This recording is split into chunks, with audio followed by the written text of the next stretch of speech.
Hello tout le monde, bienvenue dans cette nouvelle vidéo. Ça y est, on est de retour de nos vacances qui nous ont fait le plus grand bien.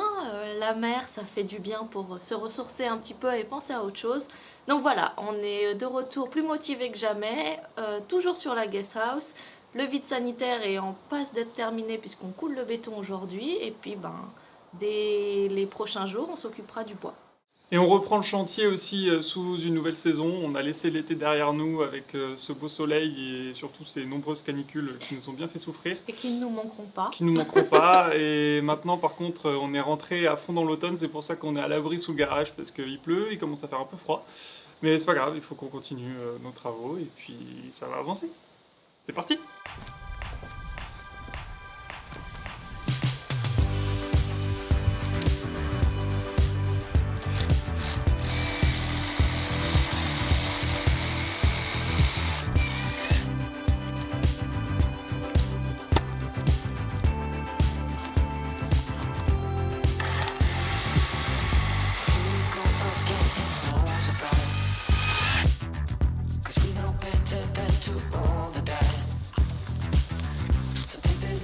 Try to make it new. You can't fight it when it feels so true.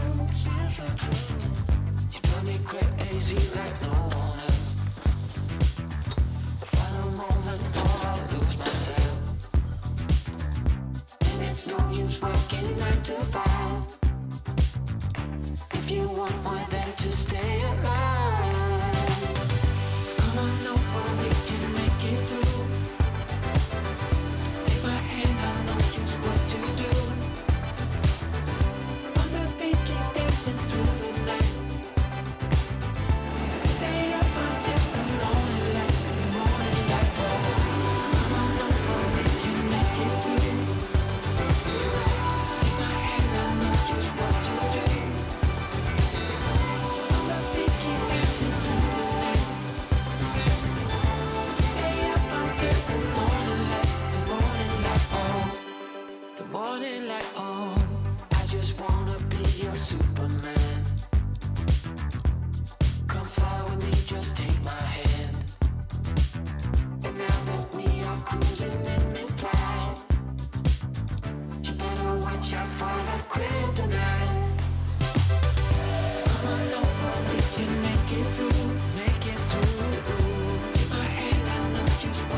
De retour sur le chantier après une première journée hier assez harassante où on a dû donc verser le béton à l'intérieur des blocs à bancher.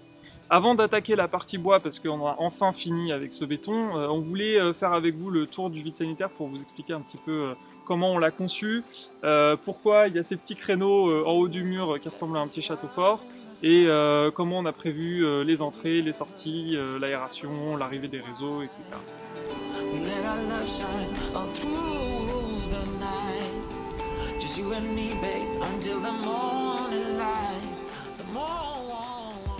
Alors on a eu beaucoup de réactions dans notre dernière vidéo sur les entrées et sorties du vide sanitaire. On nous dit « Oh mon Dieu, mais comment vous allez pouvoir rentrer dans votre vide sanitaire? C'est important d'avoir une entrée pour pouvoir gérer les réseaux en dessous. » Alors oui, du coup on avait bien prévu de faire une entrée. Donc on a une belle porte qui va donner sur l'extérieur du jardin, donc on va y avoir accès par des petits escaliers, en fait ça va faire comme un petit sous-sol. Et on a derrière moi les accès aux 3 parties du bâtiment. Donc la partie nuit, la partie couloir entrée et la partie salon cuisine derrière. Donc on va pouvoir se faufiler, on a à peu près 1 mètre de passage sur 80 cm de hauteur une fois qu'on aura posé les poutres. Donc largement assez pour pouvoir passer et même emmener 2-3 outils. Ensuite, on a aussi prévu des aérations, donc c'est tous les trous que vous voyez dans le dernier rang de parpaings. En fait, on a besoin d'avoir de l'air qui rentre et qui sort régulièrement du vide sanitaire pour avoir un air assez sain à l'intérieur et éviter surtout l'accumulation d'humidité. Donc ce qu'on a fait, c'est qu'on a placé de manière assez régulière des trous de 20 cm sur 30 sur lesquels on va placer une grille anti-insectes, donc qui laisse passer l'air mais qui ne laisse pas rentrer les insectes, ça c'est important. Pour gérer l'humidité du vide sanitaire, on va aussi appliquer une bâche anti-remontée capillaire, donc ça va permettre en fait à toute l'humidité qui est présente naturellement dans le sol de rester coincée sous cette bâche et de ne pas commencer à attaquer les murs et à remonter de l'humidité dans notre plancher. Surtout que, il y en a beaucoup qui l'ont relevé aussi, on va avoir une partie bois dans le vide sanitaire pour soutenir en fait le plancher par le milieu. Donc c'est un bois qui est classé classe 4, ça veut dire qu'il est résistant aux moisissures, aux champignons, aux insectes. On va sans doute aussi le retraiter une fois qu'on aura fini la maison pour être sûr qu'on soit tranquille dans le temps. Et avec tout ça, normalement on devrait avoir un vide sanitaire qui est le plus sain possible et une bonne aération naturelle. Et on a aussi pensé à une chose assez importante, c'est les réseaux. Alors de l'eau, de l'assainissement, de l'électricité et des télécoms qui vont passer par le vide sanitaire pour remonter dans le plancher et ensuite aller dans la maison. Donc on a installé des tuyaux en PVC dans lesquels on va placer l'assainissement ici. On va placer aussi un tuyau pour l'eau de ville et un autre pour l'eau qui sera issue des cuves de récupération des eaux de pluie qu'on installera un petit peu plus tard. Et de l'autre côté, on a l'électricité et les télécoms. A priori, c'est tout ce dont on devrait avoir besoin dans cette maison. Si jamais demain on a besoin d'installer une autre ligne électrique pour l'extérieur ou du gaz, même si ça m'étonnerait parce qu'on va quand même essayer de limiter les énergies fossiles dans notre projet, voilà, on pourra toujours percer au travers du béton et faire venir de nouvelles arrivées. Ça, c'est quelque chose qui est tout à fait faisable. Et dernière chose, parce qu'on essaie de ne pas trop vous cacher aussi nos erreurs, donc vous savez, on a monté à sec les blocs à brancher, c'est-à-dire qu'il n'y a pas de mortier qui les tient entre eux, à part le dernier rang pour rattraper le niveau, qu'on a décidé d'ailleurs de faire comme ça, c'est-à-dire de mettre un niveau de mortier sous chaque bloc pour attraper les niveaux, plutôt que de mettre une arase, donc ça veut dire mettre des planches, mettre des étais un petit peu partout pour soutenir. Franchement, pour nous, ça nous aurait posé beaucoup de problèmes parce qu'on n'a pas le matériel, on n'avait pas envie forcément d'investir là-dedans. La rase sous le parpaing avait très bien marché pour nous pour le garage, ça a plutôt bien marché aussi pour cette maison. Donc voilà, on s'est dit que c'était la manière la plus simple de faire pour nous et franchement on est assez content du résultat. Par contre hier quand on a versé le béton, vous l'avez peut-être vu d'ailleurs dans la vidéo, on a eu par endroits quelques poussées des parpaings parce qu'en fait ils sont très lisses, ils sont rectifiés. Donc le béton a une force quand même assez importante et dans les angles, on a à certains endroits en fait des parpaings qui se sont disloqués et qui sont sortis du mur. Donc ça fait des résultats pas super où on a les parpaings qui ont bougé. Ça a bougé de 1 ou 2 cm. Ça va pas jouer sur l'intégrité du mur, sur sa solidité. C'est plutôt esthétique qu'autre chose. Ce qu'on va faire, je pense, quand on installera les portes d'accès du vide sanitaire, c'est qu'on viendra mettre du mortier dans les trous pour être sûr de rattraper ces écarts et avoir quelque chose d'un peu propre et un peu plus esthétique.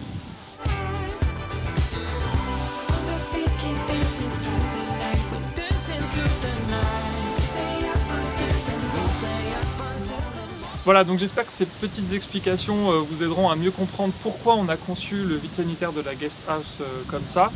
D'ailleurs, en parlant de guest house, on a eu aussi beaucoup de commentaires sur « pourquoi vous utilisez des mots en anglais et pas en français ?» Alors, Maxine et moi, on est les premiers défenseurs de la langue française, croyez-nous.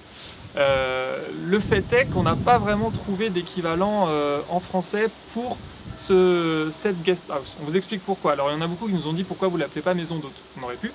Le problème, c'est que dans notre projet, on va construire cette maison, qui est une guest house, donc une maison d'amis, à la limite, on pourrait dire en français, et on va construire un peu plus loin sur le terrain des gîtes, donc pour accueillir des hôtes.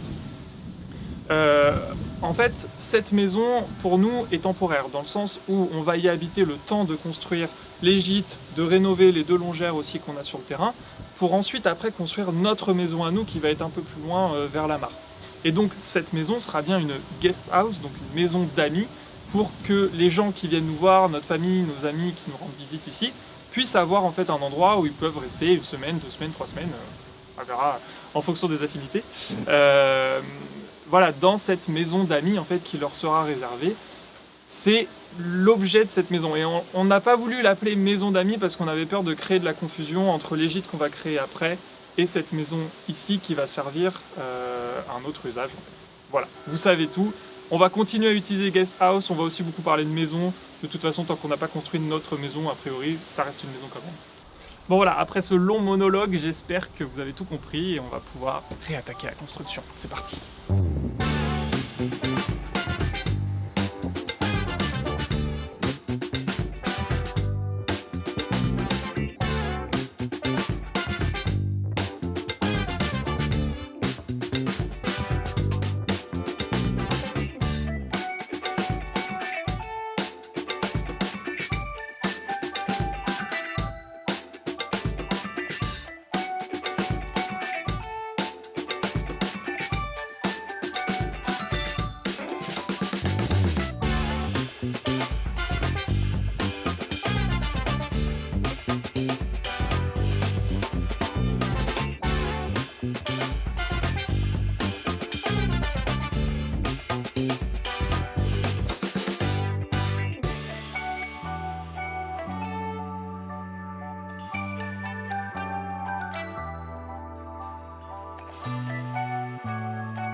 Oui, une petite caresse.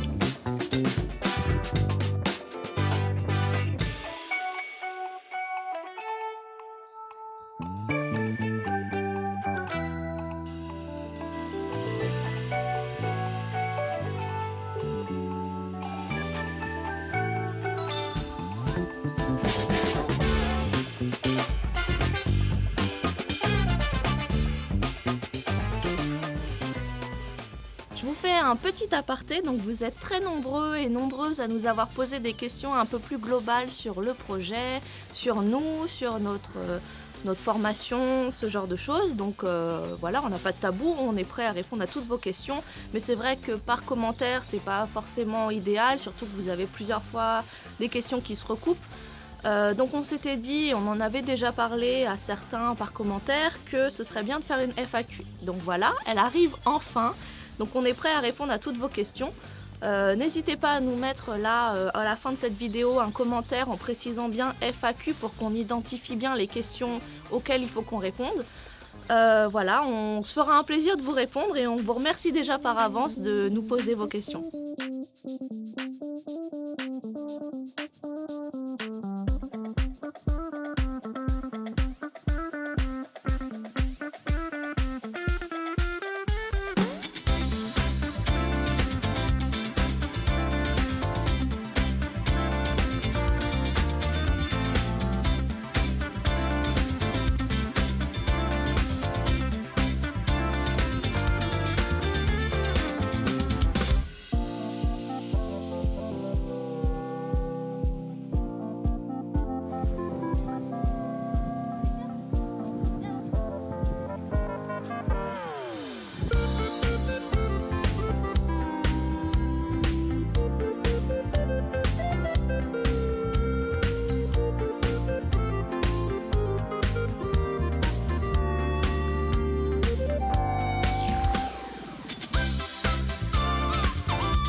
Bon, c'est une fin de vidéo un petit peu précipitée parce qu'il pleut.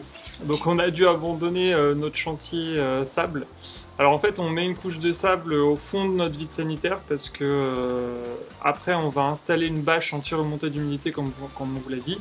On veut éviter que cette bâche se déchire avec les cailloux qu'il y a à la base sous notre vide sanitaire. C'est un terrain qui est très très caillouteux. Et puis quand on va devoir ramper plus tard, quand il y aura le plancher pour installer tous les réseaux, je pense que nos genoux vont nous dire merci d'avoir du sable en dessous et pas des cailloux bien pointus. Alors on vous voit venir, vous allez certainement nous dire qu'on aurait pu faire plus simplement en ouvrant les sacs au moment où ils étaient livrés. se serait déversé et on aurait économisé quelques coups de pelle. On n'y a pensé qu'après. Voilà, donc pas besoin de remuer le couteau dans la plaie, on sait que ça aurait pu être beaucoup plus rapide, mais bon, on saura pour les gîtes, on fera mieux.